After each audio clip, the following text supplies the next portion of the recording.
Hey guys, it's good to be with you, and I'm excited to share this morning, or it's morning for me, but I don't know what time it is for you. But I'm excited to share with you guys this passage. This might actually be maybe the most famous passage from Samuel's life. So I'll give you a little bit of a context and then I'll read it. So basically what happened is Saul's been king for however many years, kind of nearing the latter half of his kingship, and essentially what he's doing is he's starting to become really prideful and kind of dishonoring God in little ways. And so what ends up happening is there's this moment where Saul is in the middle of a battle with the Amalekite people, and they're just kind of like a surrounding nation that is they're basically a surrounding nation that isn't friendly with Israel, so they're in the middle of a war.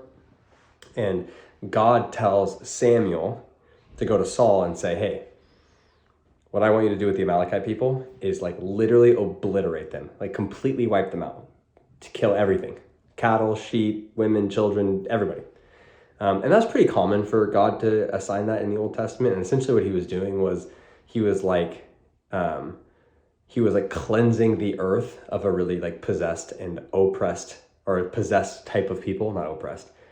They probably had oppression in their communities, and the reason why is because their worshiping of false gods was super dark, sacrificing children and doing all sorts of super demonic stuff. And so God was trying to rid the earth and the surrounding area of that, and bring in his kingdom of holiness type of thing. And so he tells Saul hey, just go get rid of everybody. Don't save anything. We don't even want a trace of them. And so Saul's sure, I'll go do that. So what he does, he ends up going to the Amalekite people, and then he starts the war, and he kills. They win the war, and then he ends up killing everyone except for the king, and then he saves all of the cattle and the sheep and stuff. And so the issue is that Saul disobeys God. And the reason why he disobeys God is because he, kind of in his selfishness and his pride, is thinking oh, if I bring the king back and kill him in front of the people, then I get glory. And if I bring all of this cattle and the sheep back, we'll sacrifice it to God. It'll be a sacrifice to God. And he's thinking probably in his head, this is a good thing, and this is probably actually what God wanted. And so then Samuel hears about this and is dude, you gotta be kidding me. You literally disobeyed completely what I asked you to do and what God told you to do. So he goes and confronts Saul about the situation. And this is it. It's 1 Samuel chapter 15. That's where we're at this morning. This video. 1 Samuel 15 reads like this.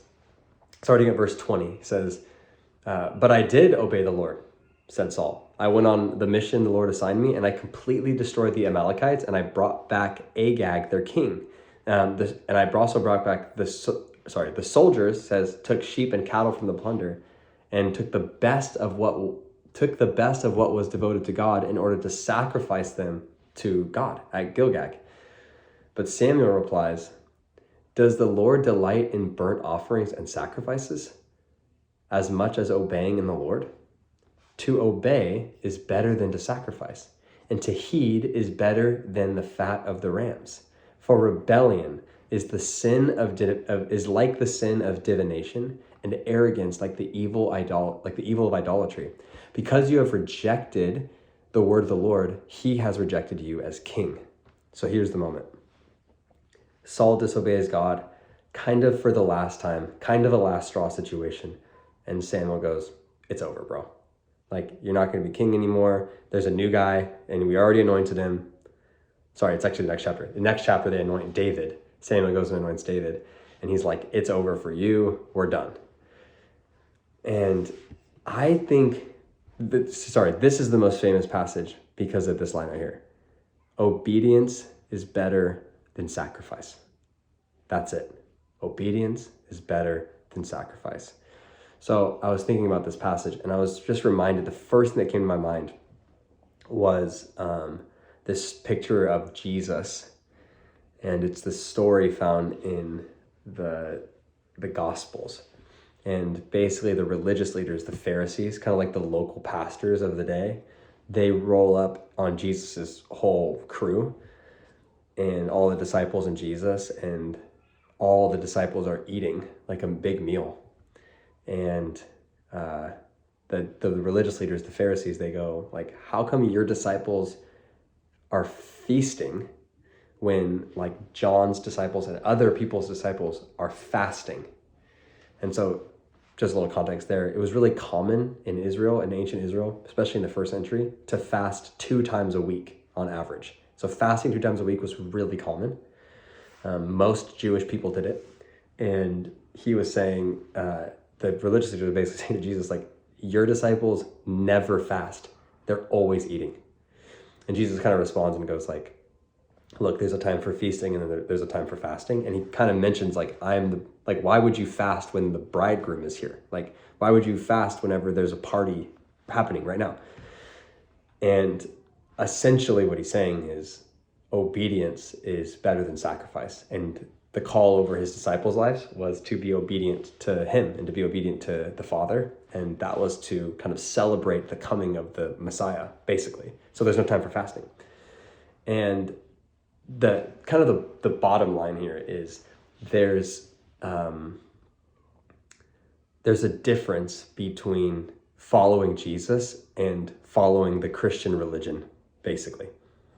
Or in the words for Saul, it's like it's following Yahweh versus being a Jew, right?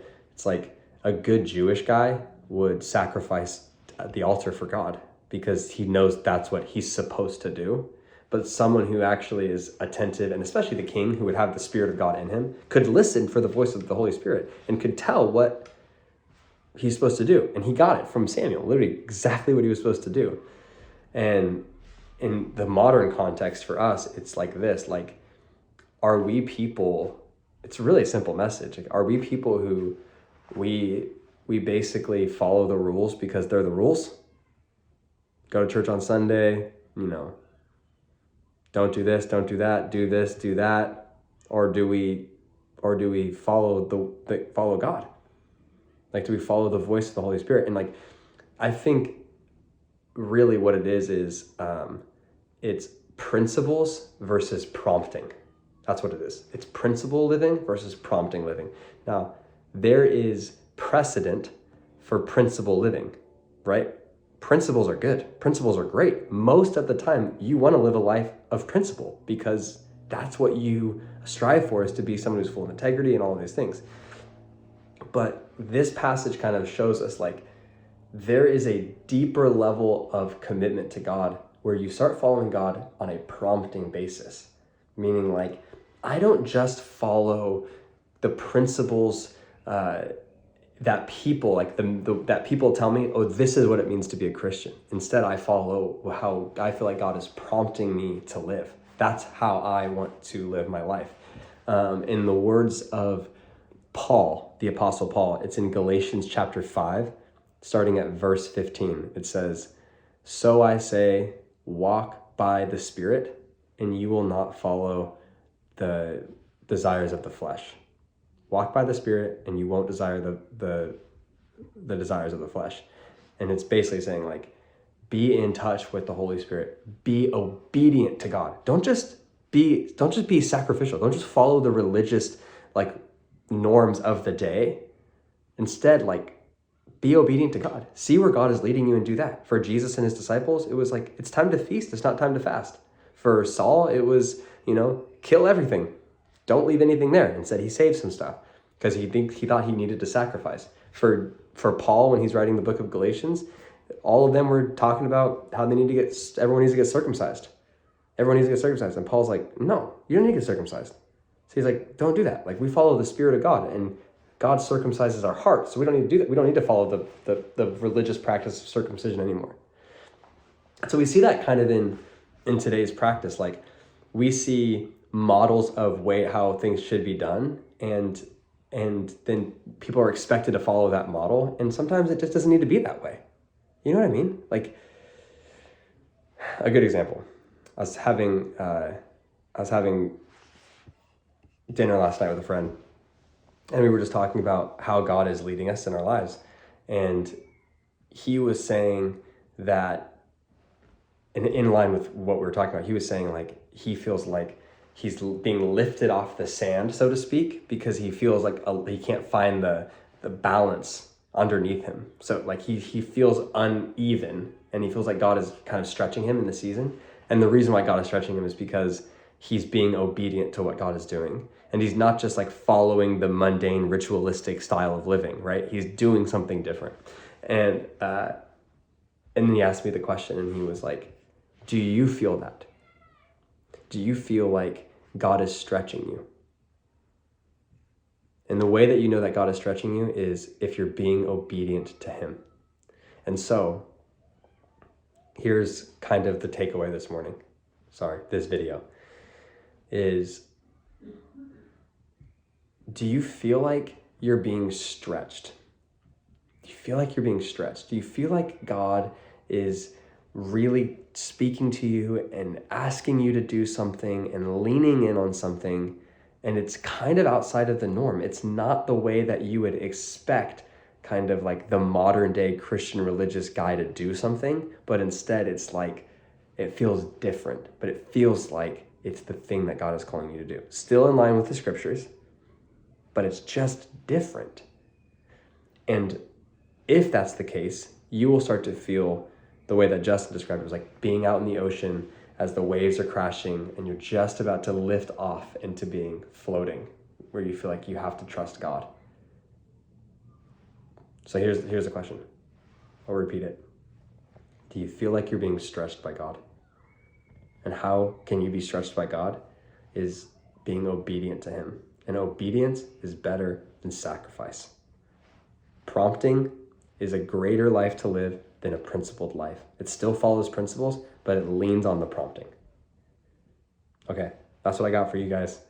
Love you guys, and I'll see you soon.